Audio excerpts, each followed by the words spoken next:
Hi everyone, my name is Kylie and I am a Jaguar Jungle and Swamp Keeper here at Audubon, and I work with our giant anteaters and our agoutis, which are on exhibit right here. We're going to do a little bit of an enrichment session with both of these animals, just so you guys can kind of see some of their natural behaviors. Anita right now, our female anteater, is actually eating the agouti enrichment, but that's okay because they also tend to like fruit sometimes, so that's all right for now. So our anteaters are native to Central and South America, and they are coming closer so you can hear me. So they are found in grasslands as well as forested areas, so they're more likely to be out looking for bugs in the grasslands, and then at night they'll come in for shelter, find a shallow place to sleep at night.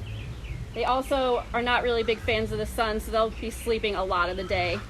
Anteaters are diurnal and nocturnal, so they can be found during the day and at night. Active, but Anita tends to sleep most of the day. So Anita is our female anteater right in front of you guys, and she is 21 years old. She's going to be 22 this year. So anteaters actually will live to be about 15. Usually in the wild, in human care, they're about 15 to 20. Anita's obviously past that, but she's got some great care being taken of her. So she is on a lot of supplements to keep her healthy, and she is not slowing down anytime soon. So in with Anita, we have two of our agoutis. So their names are Thelma and Liliana. She's going to eat all the enrichment, that's okay. So Thelma and Liliana are a generic form of agouti, which is another forest floor animal. They're actually a rodent. Most close relative that you could find is the guinea pig, so very close to a guinea pig. They're smaller than a capybara if you haven't seen them because they ran away, but they are a fairly large rodent. And they would be found on the forest floors as well. They're very good seed dispersers, so they eat a lot of the fallen fruit and they'll disperse the seeds. Our girls like to cache their food and save it for the winter time, so they'll actually dig holes all around the exhibit and cache all their nuts that they get and seeds, which is usually an enrichment food for them. So you'll see Anita here eating some fruit, and that is not part of their normal diet per se. They're an insectivore, so they only eat bugs. So they'll eat about 30,000 bugs a day in the wild. But they also will sometimes get fallen fruit that's rotten on the ground that other animals don't want. Hi, Anita. She might actually come up for some yogurt if we reach for her. We'll see. Come on, Anita. Might not be able to reach that. You want to try it over at the other corner? Hi, Anita. So the coolest thing about anteaters is they have a really long face, and that is because their tongue is about 2 feet long. So they actually use their tongue to probe into those holes in the wood to get insects out of there. So they will use that long tongue with really sticky saliva to collect ants. Anita, come over here. Anita. Another thing about anteaters is they don't have very good eyesight, but they do have a great sense of smell. They actually have a sense of smell 40 times better than human smell, so they are very good at finding bugs. And once Anita comes over here, we'll show you her front feet. Anita! I know, I'm scaring the agouti. Anita, come here! She's loving the fruit. Anita, Anita! Oh, she'll make her way over here. She's a little slow. So giant anteaters are actually closest related to sloths. So they have very similar feet to a sloth, like our two-toed sloth we have here at Audubon. So that's their closest living relative. Obviously their face is a little different, but you can kind of see with their ears and their claws, they look a lot like a sloth. Come here, Mom. Come here. All right. Well, we can give her a bath instead if you want. Yeah, so I'm asking some questions. That's okay. Yeah, Kylie. Go ahead and ask some questions. So, where can anteaters be found in the wild? So, anteaters are found pretty much ranging from Central to South America, mostly in northern South America. And they are a vulnerable species. They're not endangered, but their habitats are getting more fragmented with time, so that could affect the populations. Let's see if we can get Anita to come over for a bath.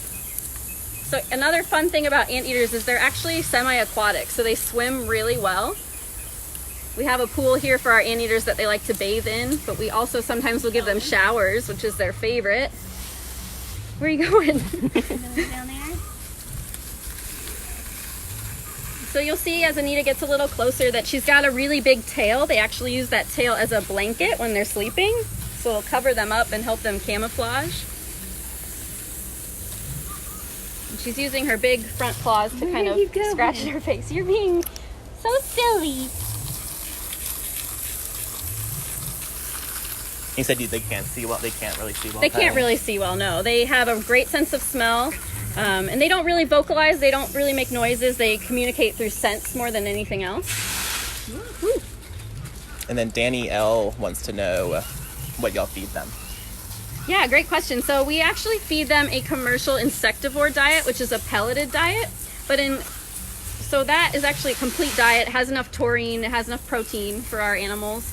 But we also, in addition to that, will give them live bugs, we'll give them frozen crickets. They also get some treat items. They love citrus fruit. They get avocados for any kind of medication. That's usually what we give them their medication in, is an avocado. And yogurt, which we tried to give her a little bit earlier, but she's more interested in this fruit right now. Jonathan P wants to know where the sloth is at the zoo. So right now our two-toed sloth again is off exhibit. We had him in nocturnal building for a while, but he was previously retired because he's 27 years old. So he's a fairly old sloth. They don't live to be that old in the wild. So we are taking the best care of him off exhibit, where he gets to be outside in his own area. We can't regularly get him in off exhibit when he was on the Anteater exhibit because he was up in the trees all the time, which is a great thing for a sloth, but not great if you need to look at him every day. So he is off exhibit for now. And then Sarah C wants to know, do anteaters run very fast? Yeah, so anteaters actually run pretty fast. They can kind of gallop. So they have some primary ways to defend themselves against predators. They've got these really big front claws that they actually knuckle under. They walk on their knuckles. So they have the claw tucked up underneath their foot. So that's their primary way of defending themselves against, say, a jaguar or puma.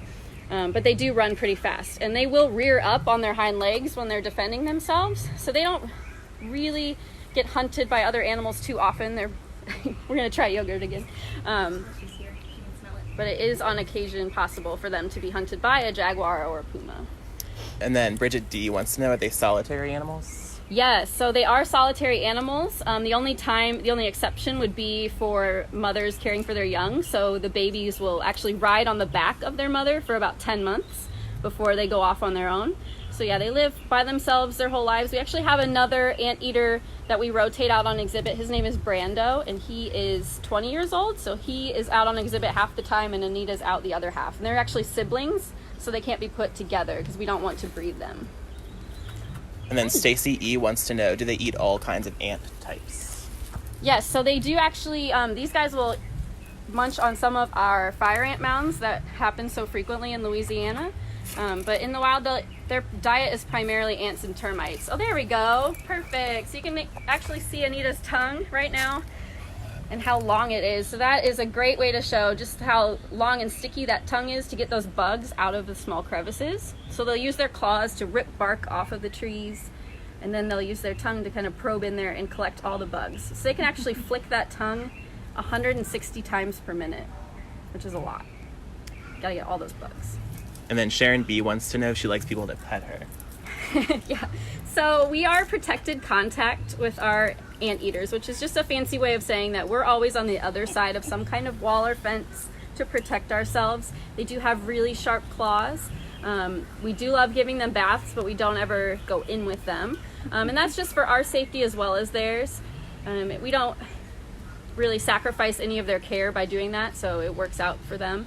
But Anita does love baths, and she will scratch all over with those claws, so she takes good care of her skin and hair all by herself. You're so cute. Are anteaters good climbers? So they actually can climb a little bit to kind of climb up, grab bark, and rip bark down, but they don't climb too much. Yeah. So do you know how much Anita weighs? Yeah, so Anita weighs about between 80 and 90 pounds on average. They're usually about the same weight, the two of them, but the males can be a little bit larger. So pretty. That's so good. You got it all. So what's Anita's favorite treat? So yogurt's up there. She really likes applesauce, but I think for both of our anteaters, their favorite treat is probably avocado. They like to mush it. What's your favorite enrichment item? So we actually, for our anteaters, because they are standing up on their hind legs in the wild and ripping bark off of trees, we'll actually give them either dead logs that already have termites in them, or we'll give them a bag of like your normal paper bag from the grocery store full of worms and let them stand up and rip the bag open so they can get the bugs out of it. But she likes yogurt. That is her favorite enrichment. Someone wants to know if they hibernate. So they don't really have a seasonality because in South America it's not really too different in temperature. They do have a really thick coat and really wiry hair, so they're pretty good with the winters we have here. We don't lock them in at night in the building with the heat unless it's really cold, so they're pretty good all temperatures. They do love to sleep though. They might not hibernate, but they love to sleep. Where are you going?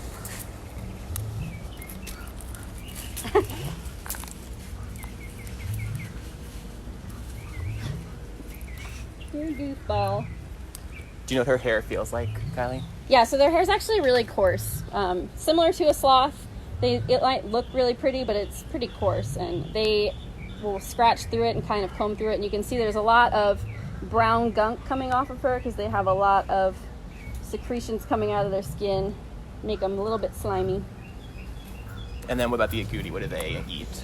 Oh yeah, so agoutis are primarily on the forest floor, so they're eating a lot of fallen fruit. They're eating a lot of nuts and seeds. Like I said, they are seed dispersers, so when they eat the fruit, they're dispersing the seeds all over to plant the trees. She's like, no. But our agoutis get a variety of fruits and vegetables, as well as a rodent pellet. That's their main part of their diet. But they really like sunflower seeds. So how many licks can an eater's tongues do per minute? 160 flicks per minute. And they can eat about 30,000 bugs in a day in the wild. That's about 200 nests. So that's a lot of ground to cover. So they do a lot of walking. So you'll see our anteaters walking a lot during the day on exhibit. We also have an off exhibit area that's really big that our other anteater is in right now, that they walk around all day. You're so cute. She wants more yogurt. Hi, Sadie. I know you're coming. We're coming with more yogurt. So are anteaters or agoutis endangered animals in the wild? So they're both vulnerable populations. So they're not classified as endangered, but they are a good indicator of how the environment's doing. So if their populations start to decline, it'll show how the other populations of animals are doing. Anteaters are really, their biggest threat is going to be habitat fragmentation. So anytime there's a fire or there's wood chopped down, that's going to fragment their habitats. And if they push other animals into their territory, there's less bugs available for them. And females do tend to get along in the wild. They'll cross paths and it'll be fine, but males are usually more territorial. So that's why Anita is a big staff favorite, because she's a sweetheart. Someone's asking, how does her long tongue fit into her skull? That is a great question. So it actually goes all the way back in her throat. So they have a modified bone where it's attached. It's barely attached. So it's kind of like a woodpecker, where it's wrapped up in the back. Kind of hard to explain that in like non-scientific terms, but it's wrapped up in the back of their jaw and it flicks out. So most of it is inside of her head. So even though it is technically 2 feet long, you're only seeing about 18 inches of it when she flicks it out of her mouth.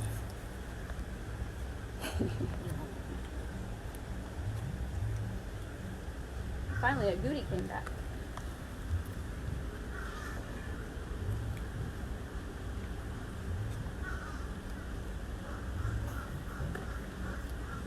Yeah, so she's and really Melinda's enjoying. Gonna get nice and slimy too, because they have really slimy spit. She's really enjoying the yogurt. Yeah, she loves yogurt. Someone's asking why she likes yogurt so much. I'm not sure. It is a treat item, so we don't give it to them very regularly, so it's kind of like a fun surprise for her. But it does have that kind of sour taste that she gets from citrus. She really likes oranges and grapefruit.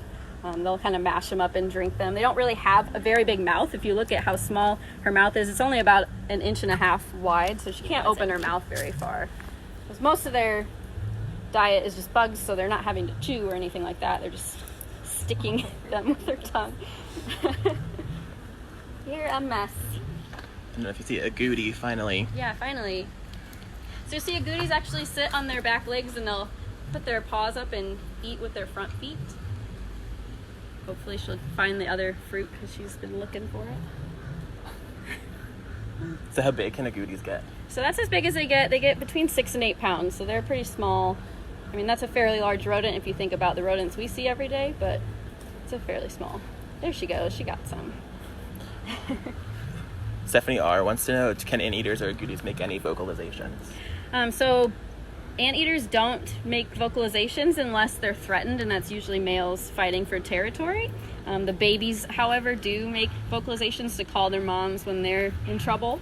Agoutis do make some kind of squeaking, squealing noises, but usually in the same circumstances. It's just when they're stressed. Anteaters communicate mainly through smell, so they mark their territories. You're so cute. All right. I think that about wraps it up. Thanks, Kylie.